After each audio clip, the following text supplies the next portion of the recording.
We're coming at you live from 1952. It's old school, it's lively, and we're here to talk about Doctor Who. Hold on. Doctor Who. Yes, we are indeed, my good friend Geoff. That's very good. That was an awesome intro. You were born for this gig, my friend. Oh, that's right, I was. Ring-a-ding-ding-ding. It's Mr. Ding-a-ling. Yippee-ki-yay, mother. No. There's something wrong with this, so let's just What's do wrong, a little Geoff? bit of this and make it a bit more modern. There we go. Oh. Little Wayne's World reference for you there. So, hello, back in colour and widescreen. So we hope you enjoyed that. As you might have guessed, that's a bit of a visual reference to tonight's Doctor Who, our episode that we're talking about, which is Lux, which I've just finished watching, and Paul, you watched it earlier. So, how are you today? Me, yes, I'm. Yeah, I'm all right. Yeah, I've got a bit of hay fever, but apart from that, it's all good. Sort that out on you. There you go. Does it cure hay fever now? Does it? It does. Yes. There you go. Look at that magic! Magic! It's like I've just been injected straight. This is my rose gold one, by the way. I got one as well. I got this one. You got that one. I have no other 15th Doctor sonic screwdrivers. Actually, where's my 15th Doctor sonic screwdriver? It's disappeared. It's probably flopped into some weird dimension of lost things or something. Oh no, there it is. Yay! I do have such thing. Yeah, there it is. I thought it was a mouse. But yeah. So tonight's episode. Yes. Whenever we do these, I always just want to get straight into talking about it. And Paul says we should do a little bit of chat about it, which I think is probably a bit pointless, really, because I'm sure if you're listening, I don't recall saying that, but you could be right. My memory is not what it used to be. I'm not going to lie. So in tonight's episode, the Doctor still can't get Belinda home to 2025, May 24th, and they end up going to 1952 Miami. To set up some sort of MacGuffin that will do some sort of thing to tassel them to 2025. But then they get drawn into an adventure. A mystery. There's a Scooby-Doo reference, and they get drawn into a haunted cinema where the sounds of the films are being played every night. Now they're still playing, aren't they? Yeah, they are. Now, a little while ago, we did an audio drama starring the 13th Doctor that was written by our good friend Lucy McCall, and this was called Our Revels Now Are Ended. And in this story, 13 and Yaz turned up in London and discover in the 19th century, wasn't it? Yeah.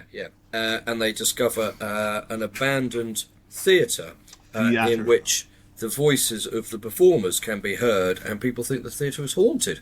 Now, I'm not saying that Russell T Davies has listened to Our Revels Now Are Ended, but he will be hearing from our solicitors.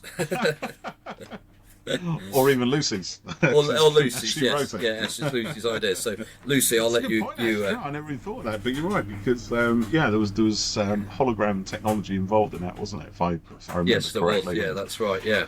Beings of light and what have you. So, interesting. Although, to be fair, it wouldn't be the first time that beings of light, as we will call them, because obviously they're not holograms, but were mistaken for ghosts, at least at the start of said mystery, and then were revealed to be something else, obviously, later on. So, there you go. So, interesting. What did you think of this episode? Oh, you always ask me this straight away, don't you? You don't let me build up to it. What did you think of it? I'll just pause you there. Hang on a second. He's going to pause me. Pause you there. If you've listened to our review of the Robot Revolution, or as it's actually frozen, or as I call it, Paul's destroying of it. You didn't really like the episode last week. You've been gone 3 months. I watched it a couple of times more after we did the podcast, and I will agree that some of my comments on it may have been harsh, but actually my opinion hasn't changed. So I'm still not a big fan of it. I probably. I don't know. I mean, I don't hate Doctor Who. I will always watch Doctor Who, and I will always find some good stuff to enjoy in it. But I'm not going to lie. Recent episodes are making that extremely difficult for me. But it's just me, you know. And There are loads of people who love what I just don't like, and it's always a personal opinion, right? And that's all this ever is, really. It's just a personal opinion, no matter what. And I'm never going to hate on anybody who loves it. In fact, I love it when people love things that are just not my cup of tea. The world is too big for just one directing. We don't all enjoy one thing. So all I would ask is, if I don't like it, understand my point of view. That's all, because I understand yours, probably. Maybe, possibly, I don't know. So we're watching different episodes. I quite liked last week, and I did say the robot revolution. Yeah, you did, didn't you? Yeah. We had a good old chat. I thought that it was the best episode of Shooty's Run so far, and I feel that has been topped by Lux. I had high hopes for Lux. Yeah, I really thought this was really very good. I might even go as far to say it was the best episode since Power of... Grab a piece of paper. Excuse me 1 second.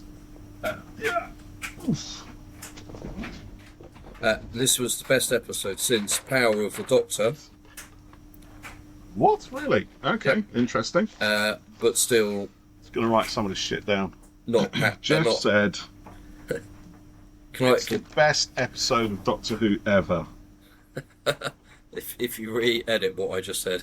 Best since Power of the Doctor. So I'm just going to forward this on to my solicitors later on. Go on, continue. Yeah. I'll write some more stuff down while you do that. Look, I'll be honest. It's did you prefer it to last week's episode, the robots? Or was I did. Yeah. You did. Yeah. Okay. Yeah. There was a number preferred it to the robot revolution. I'm just going to use this to make that paper spontaneously combust. There you go. On the rose gold one. The previous era was up here, and this era is the 13th Doctor / Chibnall / Jodie Whittaker era, right? Yeah. So it's right up there, top of a mountain. Yeah, look, you know, we're talking foothill in comparison. When you hit perfection, base camp, it can't be topped. Ooh. So anyway, a lot of people would say you hit Doctor Who hit perfection in the Hartnell years, and has never been the same since. Yeah, it's just downhill from there. Yeah, it's all been downhill. It's never been the same since 1963. That's when stories were intelligent. None of this cartoon malarkey. Doctor Who didn't even regenerate. He wasn't even anybody else then. Anyway. So yeah, I really liked this one. I liked the setting. It would have been quite nice to explore. Really liked it. 50s America a bit more, but you know the cinema they used looked great, and the kind of whole production design overall. Was that all CGI? That? No, I think it was a real that Miami set. That street. Well, the theatre was real, the cinema, but... where did they film that then? Where was that? Somewhere in Wales. Location? Yeah, maybe the top part of it was extension. An Art Deco sort of cinema. I mean, I know there are still somewhere around there, aren't they? But it's a beautiful building, if that's the case. It was fantastic. You know, it looked great inside, you know. And so they used the interior for it as well? That wasn't a studio set? Oh, I don't know. If anyone knows, let us know. Paul is... I might just look it up. Google it. Yeah, that's a good point. Maybe the interior was... a set, yeah. But I really liked it. I thought the whole premise of the character on screen coming to life was really cool. I'm quite a fan of Disney animation and all of that and the history really there. Is. So I'm softy when it comes to the old cartoons anyway. I like. That's fine because you've got 2 young kids, and you know that happens when you watch these things. You rediscover your childhood, and that's one of the best things about growing up and becoming an adult. Is experiencing your childhood all over again. But knowing that you don't have to go through puberty again, it's great. I love watching. Kids have to do it. So, sorry, go on. Yeah. I love watching. Classic Disney stuff with them. You know, it's amazing to watch a, Mickey Mouse cartoon that's 80 years old, and they still enjoy it. So I really liked Mr. Ring-a-Ding coming out, and I thought the way he was kind of what's his name? Ding-a-ling. you know, the way he was done, the drawing, the style, it was really kind of classic Disney, and you know, the integration, very good, really I well did like done. that. Yeah, it reminded me a little bit the whole thing actually of a Mickey Mouse short that was done 10, 15 years ago maybe, called Get a Horse, and in it we're sort of watching the old black and white cartoon in the cinema, and then I can't remember exactly what happens, but they burst out through the screen, and then they become 3D CG models in the real world. And then So how long ago was that? About 10, 15 years ago. 15 years ago, yeah. And they used unused Walt Disney voice recordings to do Mickey's voice in it, but it gets very clever. Like, they start spinning the screen round to make things flop round, or they flip it up, and they do a gag where they've got you know, Pete falling on a three-pronged thing. So they keep flipping the screen up and down, so he just keeps going up and down on it. And this was 10, 15 years ago. Yeah, and so I'm not saying that Russell T Davies has seen Get a Horse or listened to Our Revels Now Are Ended, but you're not saying that. Of course not. But the idea, I think, of things coming out of the screen, you know, it's been done before and things. So anyway, I really liked that, and I thought Ding-a-ling was great vocal work from Alan Cumming there. Of course, it was Alan Cumming, wasn't it? Yeah, he was good. And I think that, I quite liked the stuff with Mr. Pie, and how, you know, there was a bit of kind of character to him and depth. You know, his wife had died, and you know, she was kind of brought back with the film via Mr. Ding-a-ling. So that was quite a moving bit, I thought. But then the episode kind of took a turn, you know, halfway through, and sort of went a bit bonkers when it was revealed that he was one of the Pantheon and all of that, and Toymaker and Maestro and blah blah blah. And so that was fine. I could, you know, we'll see if that all pays off. But the Doctor and Belinda kind of getting turned into a animation, I thought was brilliant. It's kind of flipping the you know, the Get a Horse thing of the cartoon coming into the real world. It was sort of reversing it. So I really like that, and how they you know, their visuals changed a bit as they kind of had a bit more depth to them in that scenario. And then you know, pulling the film and getting stuck into the white celluloid space and stuff. And then of course it goes totally meta, and they come into out of the TV. And I love the way they knock the screen down. So for me, I quite like a little bit of meta stuff. So I've mentioned on here before, but She-Hulk, when that was on, really enjoyed She-Hulk. It was good fun. What was that? Sorry, you disappeared from my feed there when you said what? She-Hulk, when that was on. Oh yeah. The end of it is like she breaks the fourth wall, smashes out of your whole TV, walks into the Marvel Studios, rewrites the end of her own series, and then encounters Kevin, which you think she's going to go and see Kevin Feige, and you're like, oh my god, Kevin Feige's going to appear in it, but Kevin is a floating computer brain thing that powers the whole MCU. And then, like, sorry, Matt, I thought you were on Doctor Who.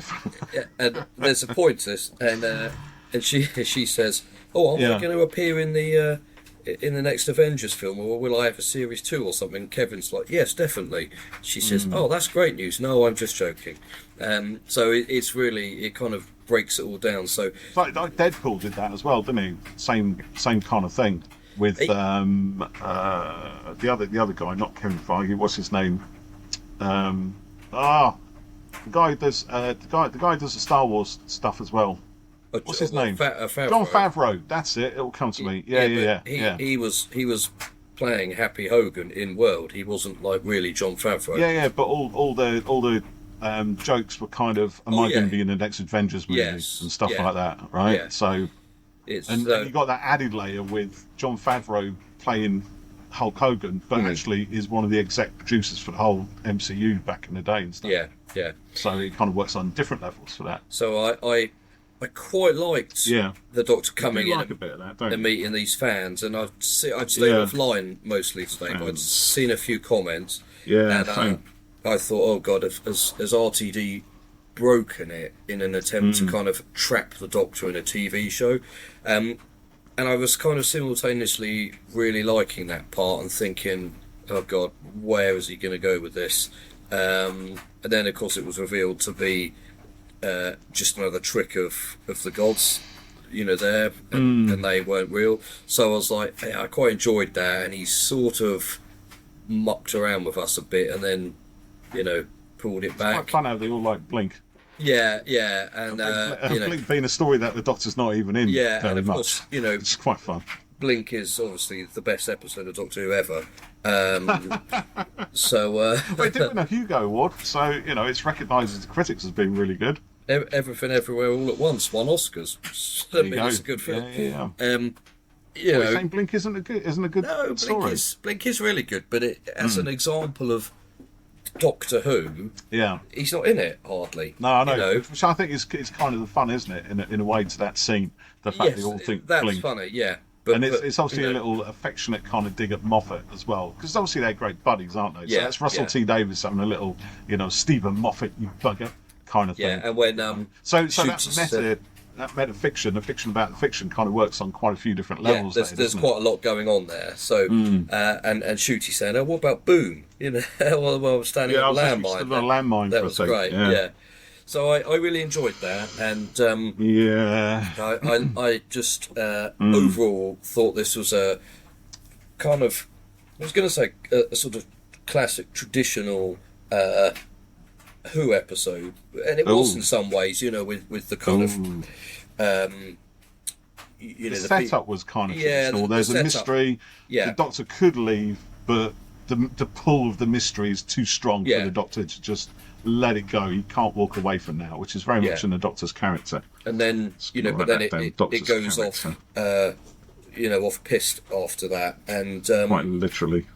I like that Mr. Pye had a bit of kind of character to him, and there was a bit of depth to him, and overall, I thought this was really good, and I sat there and I thought, I think I'll probably buy season 2 on Blu-ray. Really? Yeah. I was thinking the opposite. Really? Well, I don't.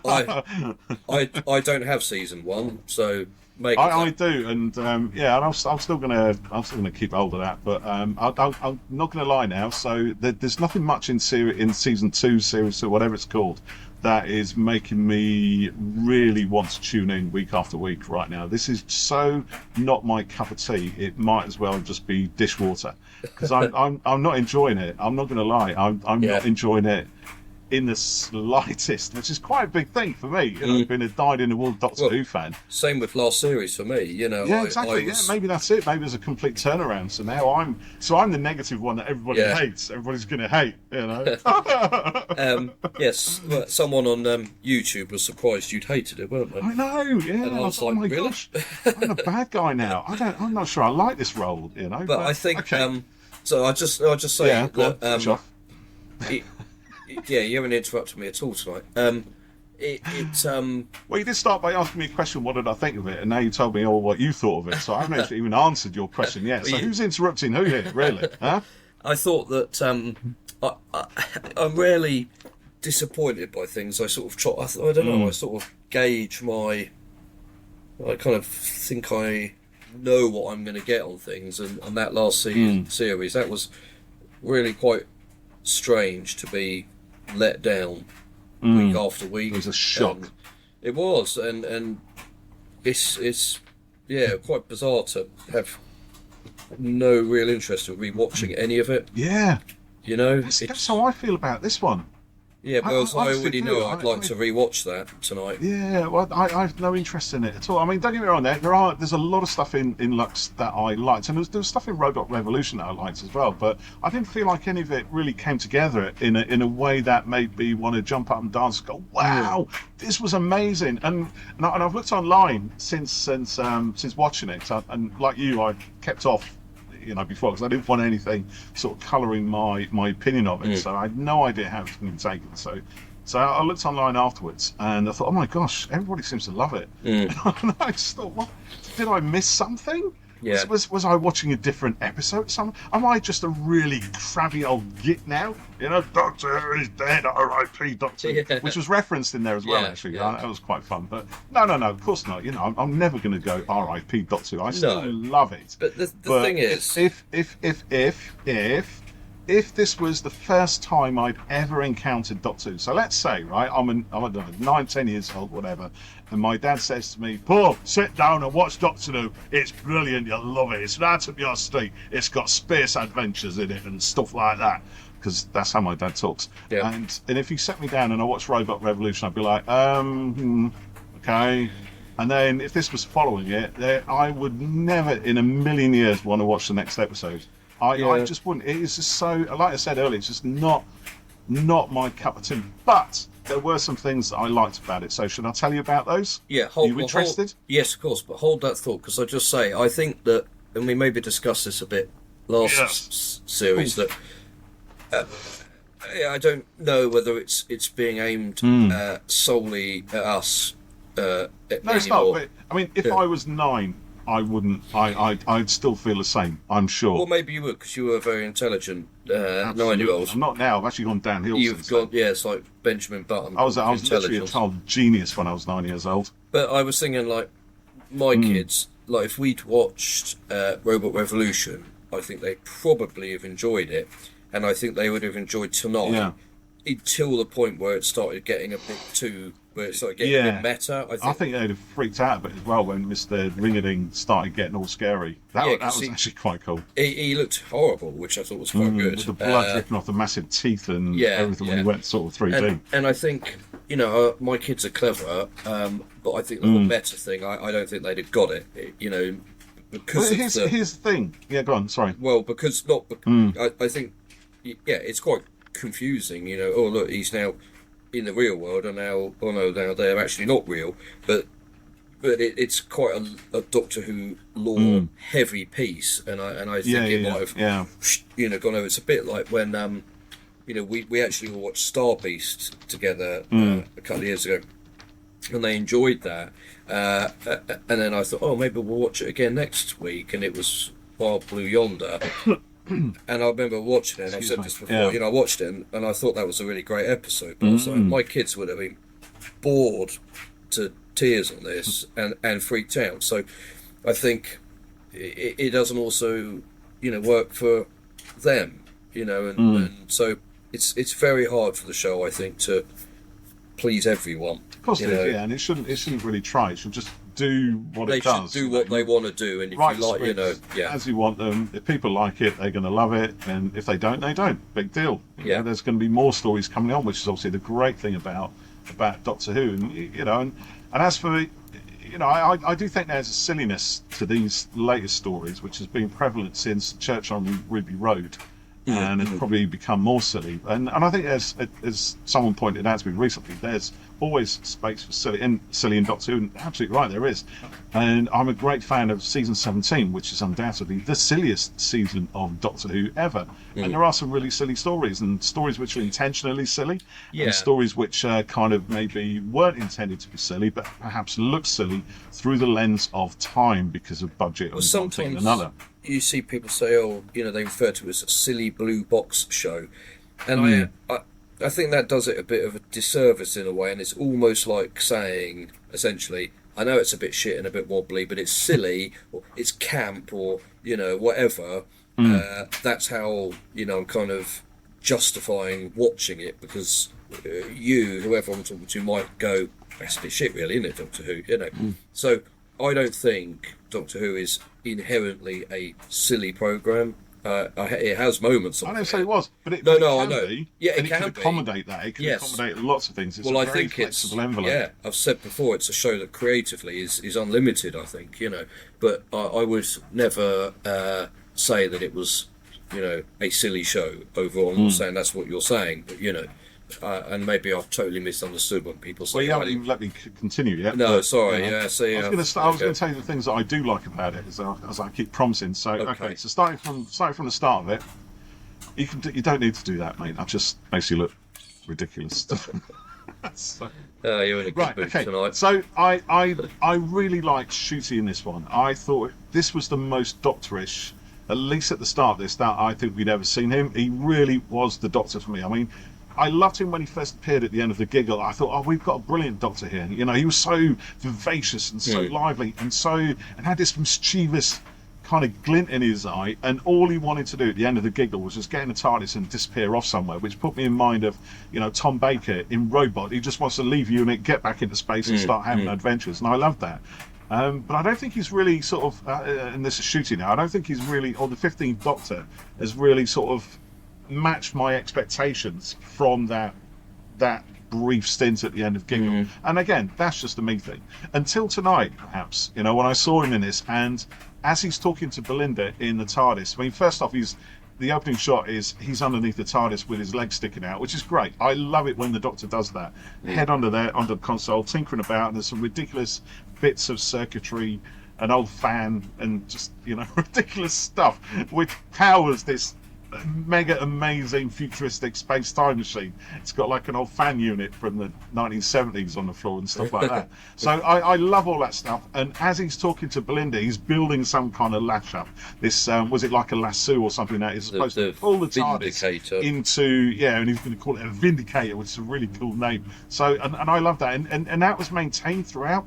The other thing I love as well, I did really enjoy the pre-title sequence. I thought it was really creepy, and we've seen like you said, we've seen a lot. That Mickey Mouse thing, which was 10 or 15 years ago. We had Roger Rabbit, which was even longer ago. We've had even the opening of, oh crikey, is it Superman 2? It may have been that's not the first Superman, I don't think.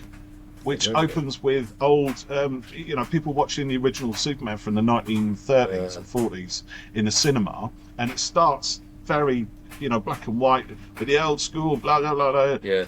Is it a bird? Is it a plane? Superman, you believe a man can fly, and then it gradually opens out and becomes colour. I think it's Superman 2 actually, and that is brilliant. So this is not an original thing, but it still had me hooked because it was such a brilliant setup, you know.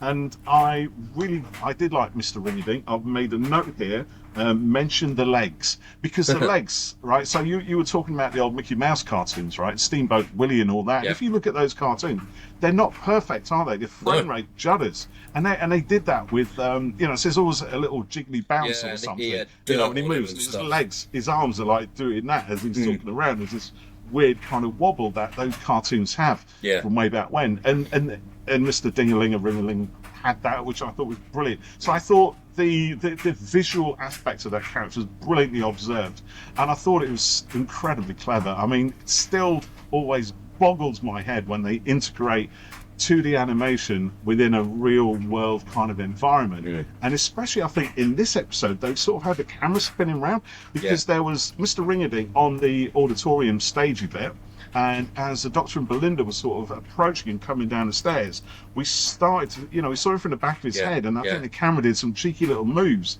to give the impression that this character was actually in a real physical space. It was brilliantly done. And I thought that was excellent. And okay, this is, you know, I mean, we saw this on Roger Rabbit in the, was that 1980s, late 80s? Late but that 80s, was a multi-billion-dollar movie, right? And this was a little old TV show. So, you know, from a technical aspect, I thought it looked great. I thought from a story aspect, that setup at the start with the cinema, when I'm talking to you, you know, it's always terrifying, because I've always had these nightmares when things that I'm watching on TV come to life and start talking at me through the screen. Again, it's not original. We've had that before in horror movies and comedy programs and all sorts of things over the years, but I thought the way it did it actually was a really, really good hook. So I like that. I also enjoyed 1950s Americana, so that was great. Whether it was CG or whether it's a location, I don't know, but it did kind of give me the sort of Miami 1950s vibe, and I did kind of like that. I also really like the setting of having all these A-bombs being tested in the atolls and stuff like that. That, you know, that's one of my. I mean, I've always kind of been a little bit sort of. I'm trying to find the right word now, but interested, I guess. It's the mildest word I can think of, but interested in that period in history, that kind of post-war, Cold War era, particularly of America, and I do like it when things are set. It's one of the reasons I really love the Ipcrest file, because there's a lot of atom bomb testing and stuff in that, and there's a real uneasiness, and you kind of realise how close we were to absolute Armageddon the world over. That's all good fun. That's probably why I like Oppenheimer as well, and you don't particularly, but that's another story completely. So I quite like that. I thought Belinda was great in this. Also, the fans are okay. So I think this is where, for me, the story took. You said it took a left turn around about here, and I think it did for me as well, because I was kind of going with it. And with Doctor Who, there's always going to be an amount of suspension of disbelief. And I think anyone who's watched any Doctor Who has to have that. It's almost like within our DNA as fans, right? We've got to suspend our disbelief. But I think different people have different tolerances as to how far they're willing to suspend their disbelief. And I was quite surprised that mine was cut really, really short, or found to be rather short, because there was a point in that sequence. It wasn't really to do with the fans. One thing I didn't like about the fans was they came across as actors. It was so apparent they were actors, right? They're not. They might be fans of Doctor Who, but they didn't really sound like anybody that I know who likes Doctor Who. They didn't. Do you know what? I think the closest I can kind of think about this is, like musical theatre, where everything is kind of exaggerated. It's not like acting in a drama show, right? On TV or even in a movie. It's a different kind of reality that they're putting on in front of you. And the reality in a musical theatre production is slightly heightened. It's a little bit more exaggerated, because they're going to burst into song at any time. And that's that's fine, because we go with that. And that's how these guys felt. They felt insincere and just not credible to me, at least in those opening few lines. It was like actors acting as Doctor Who fans, which they are, right? So there's metafiction there, right? We know they're actors. Not only that, right? Okay, so then we've got this metafiction thing, and we see the Doctor Who logo with the BBC thing on top of it when Belinda and the Doctor eventually kind of break out and pulling the frames down and all of that. Okay, it's totally bizarre. It's completely illogical, but let's just go with it. Frey wasn't buying it by this time, actually. For those who don't know Frey, she's my daughter. She's now 17. She was 9 when she started watching Doctor Who in the Capaldi years. God, that makes me feel old, doesn't it? And now she's nearly 18. And she said, "This is shit." and before we started the podcast, I went down. She's watching casually. I went down and said, "Look, do you want to join us for this?" And she goes, "I'll give you my feedback." I said, "Well, what was your feedback?" She said, "It was shit." So she has even less tolerance than I do for this at all. So, okay, so she's downstairs watching the rest of casually. But I don't know, something about this whole thing here just completely threw me out of the story, which I think is always a danger with metafiction. It's like I know Doctor Who isn't real, right? So you don't have to tell me that in a story. You don't have to like focus on the artificial aspect, the artifice of the fiction. I know it's a fiction, and now we have the Doctor being a work of fiction, being viewed at by people who are also a work of fiction, and I can get that, right? Because I've read around, I've watched all kinds of things, and I get what metafiction is all about. I know why people use it, and I know also that it can bite you in the ass. It can be, it's essentially what you're doing is you're taking your story apart and you're telling people this is a story. Well, we already know it's a story, so, thanks for that. But I think if you do that, there's got to be a purpose to it. There's got to be a point to, that has got to throw some kind of new light on the story from a perspective that we wouldn't necessarily get if we were too invested in the fiction as a reality. And I don't feel, and maybe it's coming later on in another episode, but I don't feel like this series this episode Lux did anything like that other than poke fun at itself and have an affectionate dig at fans and their relationship with Doctor Who. So I'm not sure why that was there, what it means to serve. And okay, within a deeper level of the story, you've got the fact that we've got a fictional character coming to life, stepping through the screen through some magical moonlight thing. So if we can go with that, why do we have such trouble with the Doctor stepping out of the TV screen? or why do I have such trouble with it? Because it seems everyone else is fine with it. You know what I mean? So, but nonetheless, it kind of threw me out. So, and I think that's always a danger if you break the fourth wall, you know, because you're just revealing to everybody this is the string holding everything up, you know, and it's. Yeah, I mean, I think it's a dangerous thing to do, and I don't feel like there was any real payoff to it. And the other part, just to close that little bit off, and we'll have a chat, is at the end of that. So I actually started getting to actually quite like the Doctor Who fans. You know, I like the Blink joke. I love the fact they had the T-shirt with Talos on it. You know, the old school Cyberman from the Tomb of the Cyberman thing, and you know, I love the fact that you know, one of them had my sonic screwdriver here, and the other one had the anyway, right? And I got to like them, and there was a discussion that they knew they weren't real. So now there's a nice little play on, you know, well, is the Doctor real? But this version of the Doctor isn't real. But this is the version of the Doctor that we encounter, the unreal version of the Doctor who exists on our TV. But it's the fans here who are not real, but they are real. And they're us. So does that mean we're not real? Yeah. And maybe that's the kind of disjoint that this was trying to get across. But what really, really did it for me, what threw me out of it even more so just as I'm getting to like these fans, it goes on and on and on, a bit like me now actually. But the whole thing about, you know, Murray Gold's music is swelling in the background. And they're going about how much they love the Doctor, and you know, and trying to get behind him and pushing on. And I'm looking at my watch. I don't even wear a watch, but I'm looking at my watch. It's like it's still going on, and the music is still swelling, and it's still going on, and that crescendo is just going on. And I felt physically sick because this is the one aspect of Russell T Davies' Doctor Who that I really, really don't like. And it's this kind of almost adulation of the Doctor. I get the feeling that Russell would literally throw himself at the feet of the Doctor and hold on to him, you know, begging him not to be left behind as the TARDIS is about to take off. I think he genuinely reveres the Doctor as a god. You know, and we've seen evidence of that in a lot of David Tennant stories and what have you. You know, he's literally godlike, messianic, you know, appearing, was it in not Sound of Drums, the one after that, Blast of the Time Lords or whatever it was, when he's reborn from being Dr. Dobbin to being a descending angel in a glorious cacophony of music and heavenly light. And when he's pulled up in the Titanic episode with an angel robot on either side, you know, looking upwards. If that isn't messianic, then what is? Now, I can go with that because we've all got our own relationship with Doctor Who. And that's Russell's, and that's fine. And I love that he loves the Doctor so much. But boy, oh boy, do I find it annoying at times. And that was one of the times. And then anything that happened after that, really, I was just completely disengaged from the rest of the story from that moment onwards. I couldn't jump back into it, right? I couldn't, and I just didn't enjoy it at all from that point onwards. I'm going to put a poll out to people.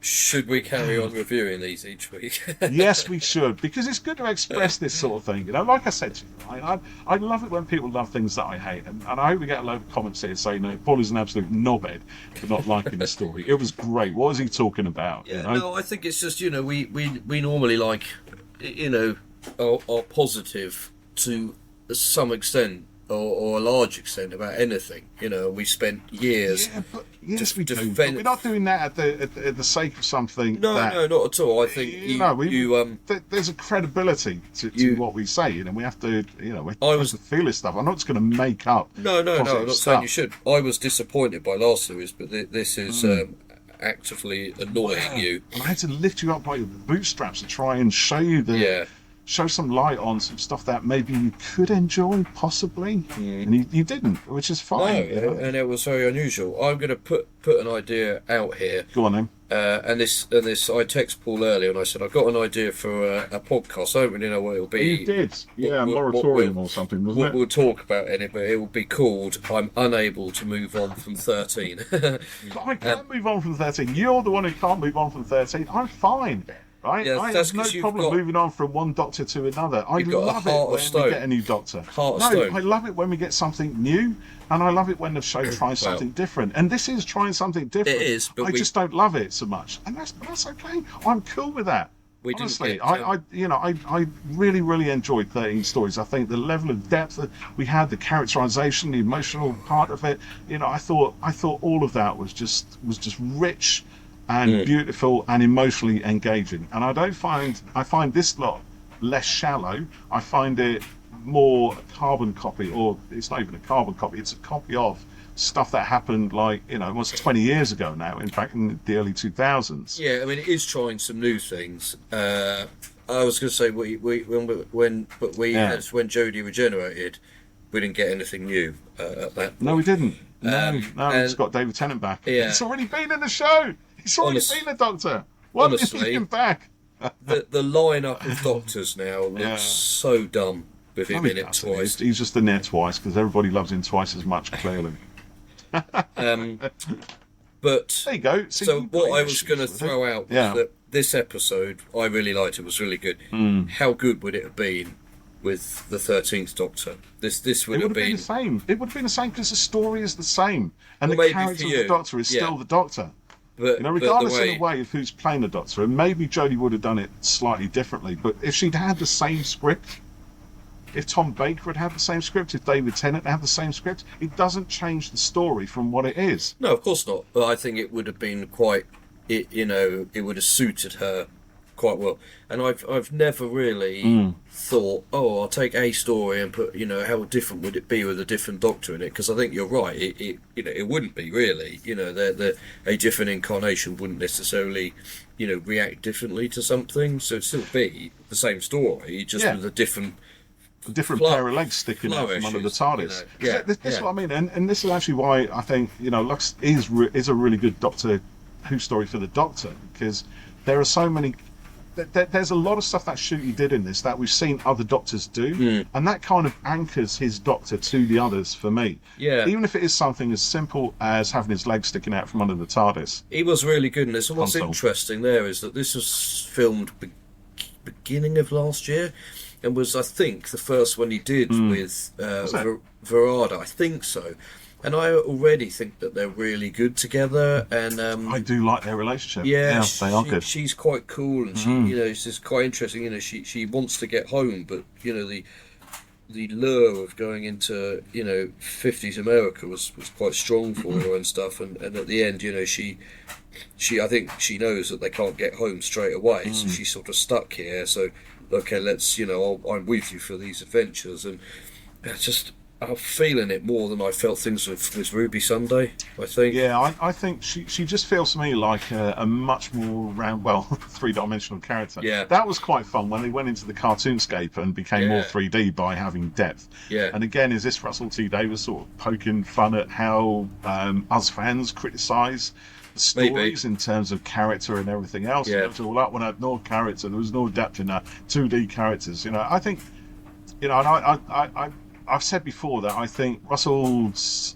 characters, whilst they're good, they're much more caricature-like than character-like. I think he's like an impressionist painter, which is kind of very rapid brushstrokes, and he writes like this. If you read Rose, his novelisation, which is brilliant, he kind of writes it so fast. It's like snapshots, one after the other, but they build and they build and they build to form a really vivid, almost like moving image picture. It's beautiful. I love the way he writes, but it's again like the Impressionists. When you look at it up close, it's just a series of very indefinable brushstrokes. There's not much there. It's down to you, the viewer. As to kind of complete that surface and kind of see the depth within it. It suggests all this stuff to you, and you fill in the rest, which I think is a really brilliant relationship between a piece of art and the person who engages with it. You're sort of invested in that creation as much as the artist, the writer is in this case. So I do like that, but I do think he perhaps doesn't fill the characters with as much detail, because he doesn't need to. You get enough from what's on screen, from what's written, to fill in the rest. So I'm going to go over to some comments from people. Have you had enough of me now? Is that it? No, I'm just. Have I gone on too much? I've got to get this edited tonight to go out tomorrow. You work so hard, Geoff. So George Cairn says, I'm not a fan of animation. George, I'm quite shocked by that, actually. But I really enjoyed Lux, especially the sinister 3D version of Mr. Dingaling. I enjoyed the story. It was scary. The story didn't just break the fourth wall, it smashed it to bits. Quill Pen says, 10 out of 10. That was a full-on tour de force. Stunning idea, sets, and then in brackets they built it, so that answers that for us. Oh, there you go then. Yep. The animation getting stuck in the film, the fans blink not boom, no blink. Belinda just not blinking, and she said something like, "Oh, that sounds epic," but like really, It was quite fun. Yeah. Again, why? Really? Yeah. I don't know. Stephen Moffat hooting with laughter, as was I. And then William says, I think the season is off to a strong start. Love both this episode and the last. Yeah, I would agree with that, William. I'm feeling more positive about it than I have for a while now. Greg Cox says, I thought it was pretty good. It would have been better if one of the fans liked Inferno best of all, though. Yes. Scott Castle says, absolutely loved it. Official Steve Plays YT says, why so much use of the Amy music? I noticed there was a bit of melodies I kind of heard before, but maybe it's just repeating and running out of ideas. Giltster says, loved it. The perfect blend of animation and live action, the meta references, and the best use of the Pantheon. Plus, I can't get Mr. Ding's song out of my head. George Zahora, yeah, that was pretty great. Too short, but great. Matt Price says, I have no words to try and describe what I have just seen. Honestly, that was bonkers and a mind. So good. Nothing bad to say about any of that. My favourite shooty episode so far. Brilliant. And then Rainer says, I like the first part of the ep, but the bit with the fans made no sense and could have been one of the captured characters or something. Oh, I see what she's saying. Yeah, one of the people that was in the... was taken by him. Yeah, that's interesting. Yeah, and then we had two more. Michael Moslin, better than last week. Belinda, adamant she wanted to go home, but still wanted an adventure. Harbinger stuff, boring as well. Though how the Doctor saw the letters falling off outside from inside was weird. Bex said, not one for me. Didn't enjoy it, found it a bit too predictable and disappointing after enjoying last week's. And bloody Mrs. Flood again. She looked maniacal this morning with her big smile. And she says here, it's like a poor man's Bad Wolf. Look, Bad Wolf is just graffiti, okay? That's all I'm saying. What, the episode Bad Wolf? No, she means like Mrs. Flood turning up. People like, oh, Bad Wolf was such a good story arc. It's graffiti. And then over on Blue Sky, Chop Monkey says, balmy, brilliant, bewildering. I'm not sure if I completely loved it because bits, the fans in particular, were just so out there. When meta folds in on itself to that much of a degree, has our favourite programme had its jump the shark moment? Only time and rewatches are going to help it. Do you know what Jump the Shark refers to? Like specifically? Is it an American sitcom? It was in Happy Days when it had been running for a few years, and the ideas and the storylines were starting to get more and more bonkers. And they had an episode where the Fonz was on water skis being pulled by a boat, and he literally jumped over a shark. This is weird. I was going to say actually, this happens a lot. I think in older TV shows, particularly the American ones, when they just literally run out of ideas, and they break the fourth wall. Just bring the audience into it. They just do it because what else haven't we done? Yeah, we've done the dream story. We've done the flashback singing, stories. We've done a musical episode. Yeah. Now it's just time to say fuck it. Ian Banks says, lots of fun, but I would have preferred some more time with the Doctor escaping from the 2D world rather than with the fans, who I hope don't lead us back to the greatest show in the galaxy. And overall delight. Yes. If someone... I was going to say that actually. Sorry, I just made a note. WizKid, greatest show in the galaxy. It's this idea of the... is it an idea that the production crew have of their fans? They all look like this and they talk like this. I mean, nowadays they meet more of us at conventions and things, so be a bit more observed. But I just found that really artificial. I thought it just hammered in there, like Just wasn't needed. It's an overall delight if somewhat rushed in places and a lot better than last week's rehash of Sunmakers. And then Supreme Human Like said it. better Yes, than well last done. week. Belinda dying to go home but wanting an adventure seemed a bit weird. The Doctor Who fans was cringe. The Harbinger and Mrs. Flood are annoying me though. Yeah, I agree. So a few similar thoughts there. And Paul, you had some comments on Facebook do, yeah, as well. We've got some on didn't you, I Facebook, believe? yeah. So just before I do that, who do you think, genuinely, so you all say the Rani, do you think we're going to get a Mrs. Flood payoff this series? She does seem to be in it more, doesn't she? She's making her Missy-like appearance at the end of every episode. Oh, we just had a comment come in on Twitter. Sorry, Benoit Blanc's bestie, who often comments. So thank you for that.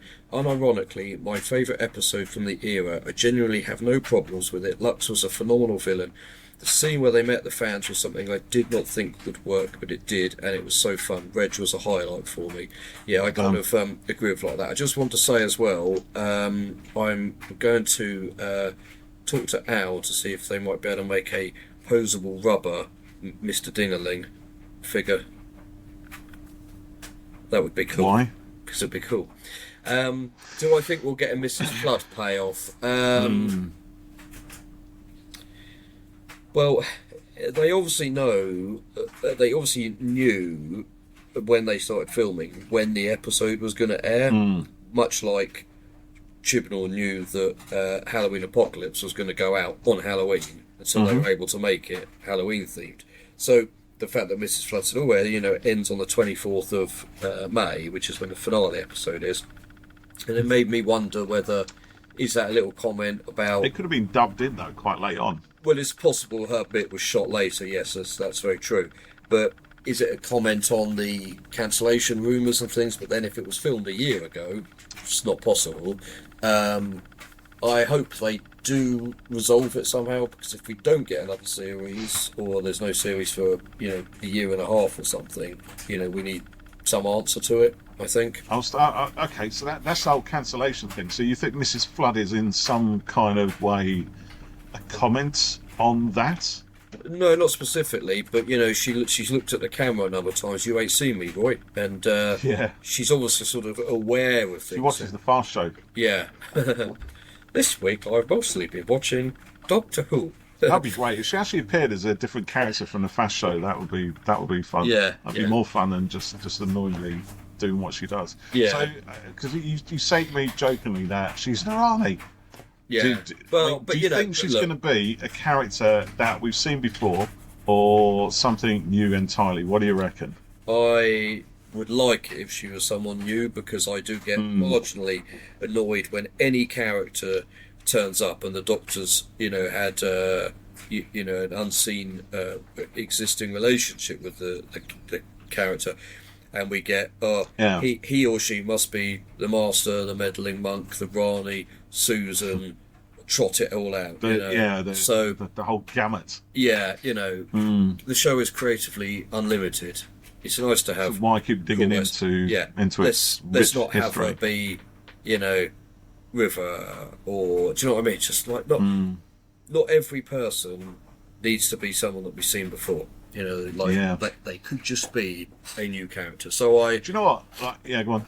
No, I was just saying I would like it if she was someone new, but I don't know. Yeah. Do you know what? In the Tom Baker years, there was rarely any recurring characters. But I think apart from the Daleks and a couple of appearances from the Sontarans, every villain was pretty much unique to every story, and there was very little reference to anything that had gone on with any of the other Doctors before that. It just did its own thing. Yeah. Every week a different story, bang, bang, bang, and so on and so on. Yeah. So you do kind of wonder. There's a lot to be said for that. But, okay, sorry. So some comments from Facebook, our Facebook page then. So some of these came in before that. So Ben Thompson said he was really excited for this one. Looks utterly amazing. It's going to be something special. Always great when Doctor Who pushes the boundaries and does something it's never done before. That's the beauty of its truly unique format. Very true, Ben. Rebecca Lim did watch it. She must have watched it earlier today, and I had to avoid his comments. I saw her on there. I thought, right, no, not going to read it. right? So it was on quite early today. Because it's out on iPlay like 8 o'clock in the morning or something, isn't it? Yeah. Anyway, so Rebecca says, really enjoyed this episode. Loved the pacing, the premise, and the resolution. The interaction with the fans was hilarious. Belinda shone again. My favourite line was when the Doctor said, I've toppled worlds. Sometimes I have to wait for a world to be toppled. But until then, I dazzle in it and I shine. Yeah, that was quite a good line, actually, I must admit. Rebecca says, I've kept away from spoilers and I'm really enjoying each episode as it comes. Looking forward to next week. Brilliant. I think we've also got Samantha Lee Shank, who says, also, she enjoyed this episode, absolutely ignored all of the hype and the interviews and info that's dropped over the last couple of days.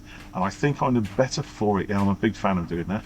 She goes, I don't know what to think about the fan part because it did nothing to tie this Doctor or the episode, unless RTD has some pretty significant tricks up his sleeve for the arc, eh? Nudge nudge with me, maybe he does. Samantha says, I don't have that much faith though. Okay, fair enough. Otherwise, she loved the effects, loved Belinda and how competent / companion like she was, and finishes by saying she's really enjoying the season. Morgan Haynes says that was a very good episode. 15 and Belinda are absolutely wonderful and truly shining in this series of Doctor Who. Shooty had his Doctor moments, which I absolutely loved. What was that, Morgan? Tell us. You listen to the podcast. We know you do. Tell us, what was that? Just be sure. The scene where they bumped into Doctor Who fans, was that it? Was that the one? Finding out they are fictional characters from a TV show was brilliantly done. I would say this is warming up to be a great series of the show. Brilliant. So anyway, good. I'm in a minority, which is fine by me, and I'm just going to retreat into my little crabby hole like a miserable git hermit that I am, and go, there you go. But I love the fact that so many other people loved it. I really do. Because you know what? It just shows you really can stretch the envelope of Doctor Who. You can have fans as old and grizzled as me who probably don't like it.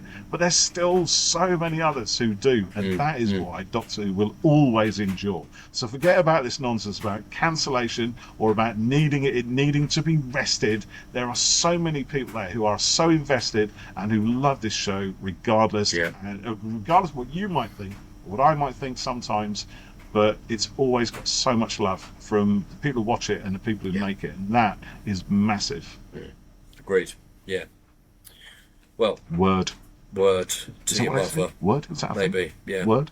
So go with that. On that note, I'm going to produce my Sonic again. Do a bit of that because I like doing it. There you go, in your face.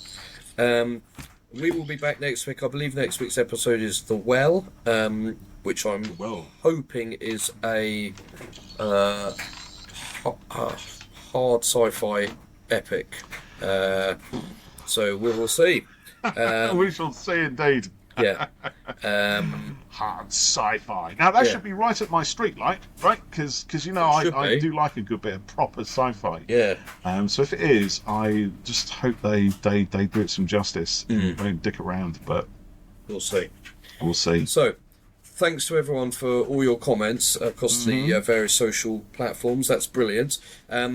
If you're still listening at this point, which we hope you are, thank you. Don't forget that next Friday, which is Friday the 25th of April, we will be live on our... Yeah, don't forget that. If you're not there, then we've got a big problem. We'll be live on our YouTube channel. Is that Friday, is it? Friday, yeah. Make sure you've got that in your diary. That's quick, done it. Hey, you can't believe it's already. That's worrying, isn't it? He's got no idea when it's happening. And we'll be joined by Al Dewar. That's all right, mate. You did all this without me involved. I think you might have texted me once saying, you free on the 25th? And I goes, yeah. And that was the last I heard of it then. That's not true I'm joking, obviously, yes. So we'll be talking all things Doctor Who, but other stuff as well, I'm sure. So join in, put some questions to us. Do please, yes. It's youtube.com/@WhoC2C, which is search for us. Come and subscribe. We're slowly growing our numbers on there. It'd be nice to get 1,000 if we can. Subscribers. We love you. Yes. So and follow us on Blue Skiers or whatever. So yeah, come and join in, and hopefully that'll be good fun. And we will catch you very soon on Who Corner to Corner. See you Friday. See you then. The live stream event. Ciao, people. See you later. Next time. TT and FN. That's what he said.